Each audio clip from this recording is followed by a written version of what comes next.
All right, welcome in everybody. Good morning. We'll talk about something near and dear to my heart today: the environment and how AI data centers are destroying it.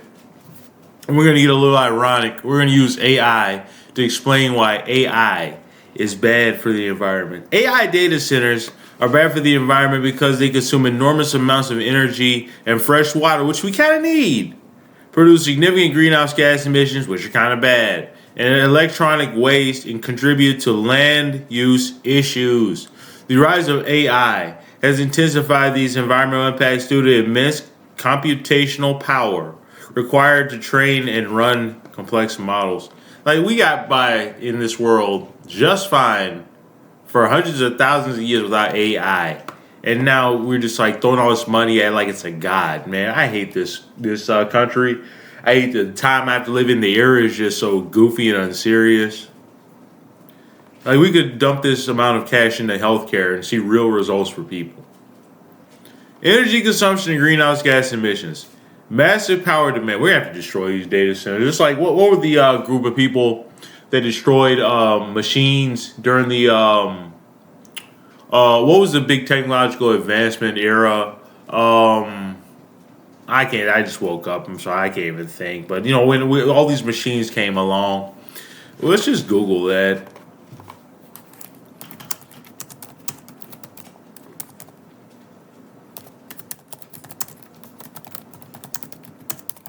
It was the 1800s. Something revolution. The Industrial Revolution. And let's use Google to find out who were the people who destroyed machines during the Industrial Revolution. It's maybe I can type that fast. Reading out, but I can't read. Luddites. I was going to say Mennonites. Who are the Mennonites? We're learning a lot. I can't spell. Okay, pacifist crazy. I'm definitely not a pacifist. But the Luddites, we have to destroy these fucking places and go to prison for it. We're going to do the real Antifa. Massive power demand. AI data centers require an unprecedented amount of electricity to power thousands of servers running nonstop. Forecasts suggest data centers will account for a growing portion of global energy usage, with one Goldman Sachs estimate predicting they will use 8% of U.S. energy by 2030. 8%! Like, I don't think people like truly encapsulate. I don't think that sentence encapsulates how much energy that truly is. Fossil fuel reliance. The surge in power demand often outpaces the development of renewable energy infrastructure, so it's really devastating, leading to greater reliance on fossil fuels like natural gas and coal. The increase in greenhouse gas emissions and gas emissions and contributes to the climate change. It makes no sense. It's increasing. Oh, yeah, it does. It's increasing greenhouse gas emissions and contributes to gold. I guess I can't read. I can't read. Backup power pollution. If I could read, it would be hunky dory, man. It'd be gravy. Because data centers must operate 24/7. Like, they can't turn off. Imagine if you had to run all the lights, all the electronics in your house 24/7. What your bill would look like. Because data centers must operate 24/7, they rely on large numbers of diesel generators as backup power. Even with infrequent use, the monthly testing of these generators releases significant amounts of pollutants, including nitrogen oxides and particulate matter, which harm air quality and pose health risks. That's what causes cancer and shit. Water depletion. Cool. We're going to read an article too.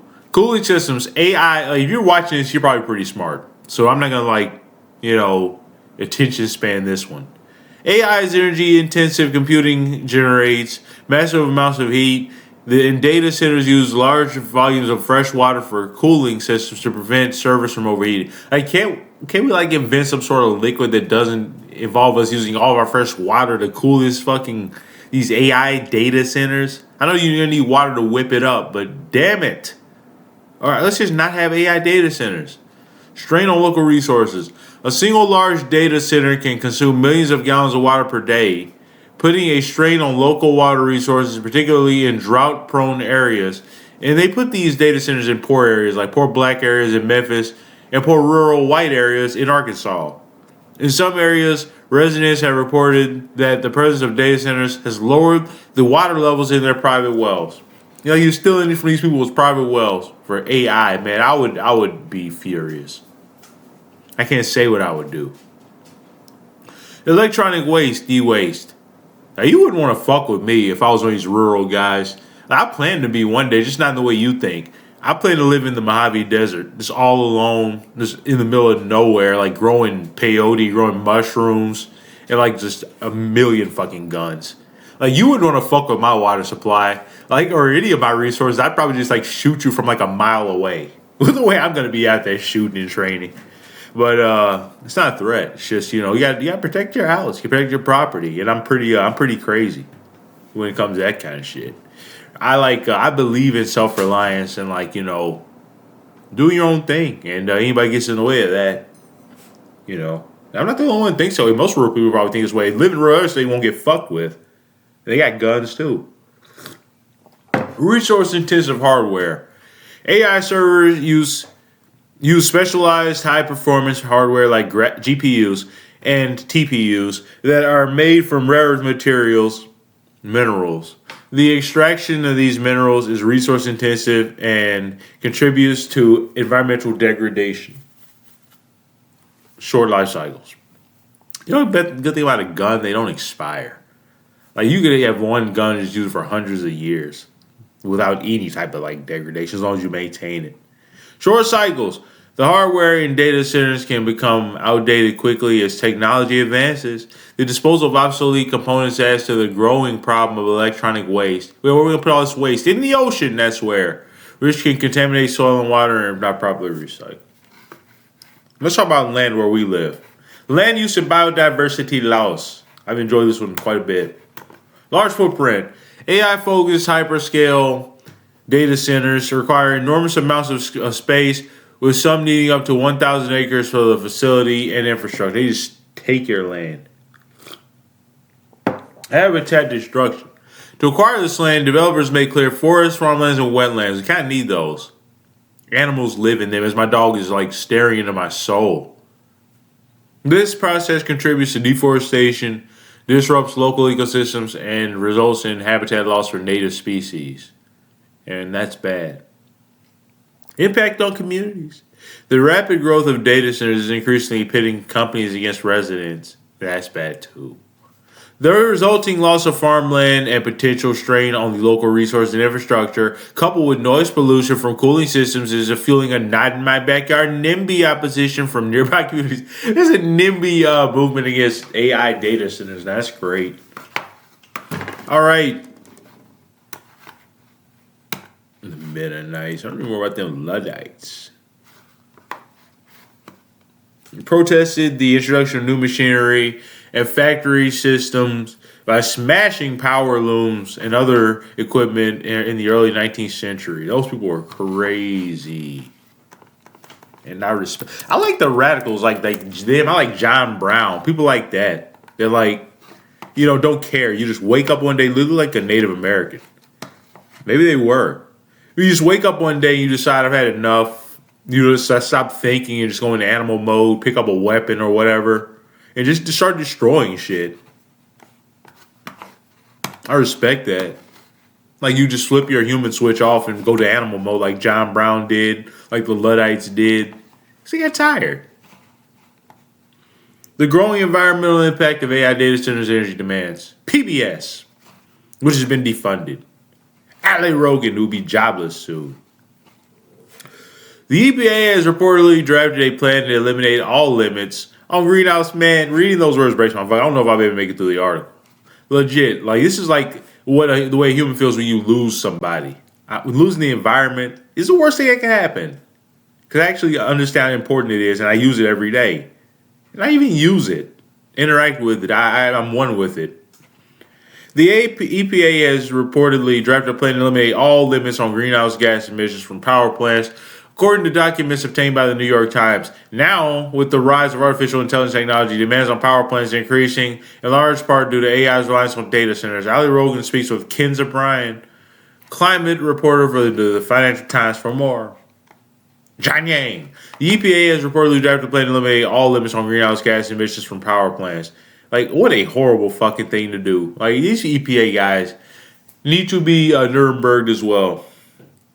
the power. We need like worldwide Nuremberg trials after this. Anybody that collaborated with this fascist government needs to be given the needs to be sent to the. It's just dealt with the legal system. The power industry is one of the top sources of U.S. greenhouse gas emissions, and the top source, the U.S. military, which scientists have said for decades helped drive car climate change. And now the rise of AI technology demand on power plants is increasing in large part to AI's reliance on data centers. Ali Rogan speaks with Ken. I thought I just read that. I just read the same thing twice.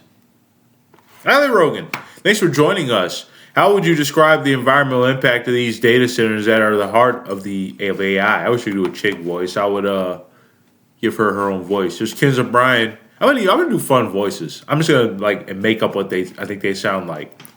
The environmental impact is huge and it's growing. AI data centers are massively contributing to the continued rise in power demand, which itself contributes to the continued rise in global emissions. And most importantly, it's growing faster than grid capacities. And like Kyle Kalinske said this, they're going to blow out our grid. Like one day I'm just going to be sitting there making one of these videos and it's going to go dark because the AI over fucking power the grid.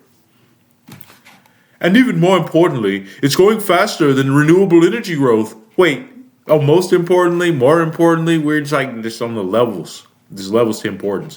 Which means that even as data centers' energy use grows, clean energy from wind, solar, and nuclear perhaps is lagging behind. And the United States is completely cut off from renewable and clean energy, so we're fucked. All right, Ali Rogan.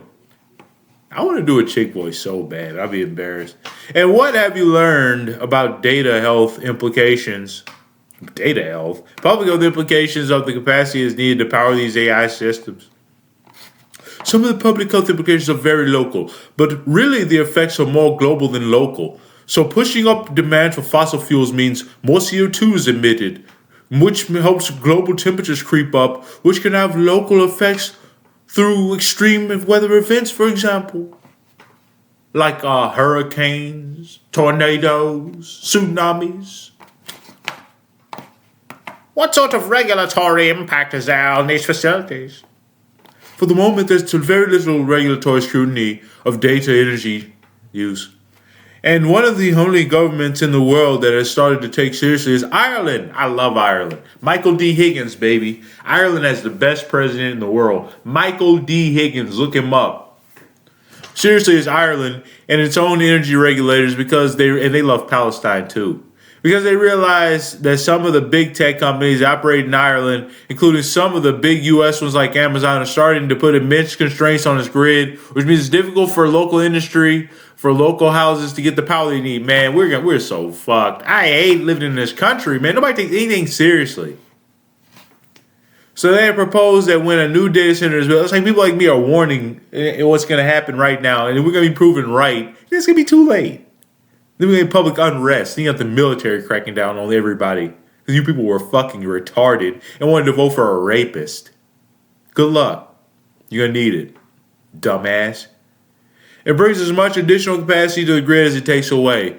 But until those grid capacity constraints start to be more felt concretely in the U.S., for example, I think it's unlikely. And the only way it's going to change if companies feel it, not houses. If companies feel their capacity for energy is being depleted, so they can run their fucking company, they're gonna complain. The change will come. U.S., for example, it's unlikely we're going to see specific regulations saying data centers have to bring more energy to the grid, or have to bring more energy to the grid, particularly given that Trump wants to make the U.S. an AI superpower. It wouldn't make sense at the moment to constrain that growth. I'm going to go one step further and say when the Democrats get back, they're not going to constrain it either. This shit is just going to be a permanent part of our economy. Ali Rogan. And in the midst of that growth, these companies that have these AI products and services, they are acknowledging the environmental impact, it seems, and they're talking about what they're doing. What they're telling you about the steps, is they're taking to mitigate all the impacts they're having. Companies like Amazon, Meta are lying. Meta, Alphabet, Google's parent company, they all claim accurately to be some of the world's largest buyers of clean energy now. So they make huge investments in wind, blah, blah, blah. That's not enough. The problem with this is those investments aren't always very local. So they might be investing in solar energy in Texas while they're consuming that energy somewhere else in a different U.S. states. This shit makes no sense. And critics of these big tech companies would say their promises don't always match up with the problems that local grids face and local people face. People just don't matter at all. Everything's about fucking profit. So fucking dumb. And how you gonna make profit if people can't buy your bullshit? Stupid motherfuckers. Ali Rogan. So what have you learned about the debate over the merits of increasing use of AI in everyday life against the drawbacks that we've discussed in terms of the impact on the environment and public health? I love the way she speaks. I love the way both these people speak. I love smart people. The AI boom has taken off at an awkward time for the fight against climate change because global temperatures are already rising much faster than scientists expected. And you're making it worse. And now the AI International Energy Agency has said is contributing to massive increase in power demand, which itself is contributing to an increase in emissions. Because the problem is we haven't decarbonized our grids yet. They're still usually relying on fossil fuels. They need energy even when the wind isn't blowing and the sun isn't shining, which means they're even more resilient. Why do I keep saying resilient? Even more reliant on fossil fuels and those stable sources of energy like gas power plant than other sources of energy demand. All right, man, I'm burnt out, man. I'm blown. I'm glad this article's over. Ali Rogan, Kenza Bryant with the Founder Times. Thank you for joining us, Kenza. Thank you, Ali. All right, guys, that's it. So we're cooking the economy. Literally, we're cooking ourselves for AI, and it's gonna be worth it. Hell no, we should never let it get to this point. But just keep putting your head in the sand, everybody.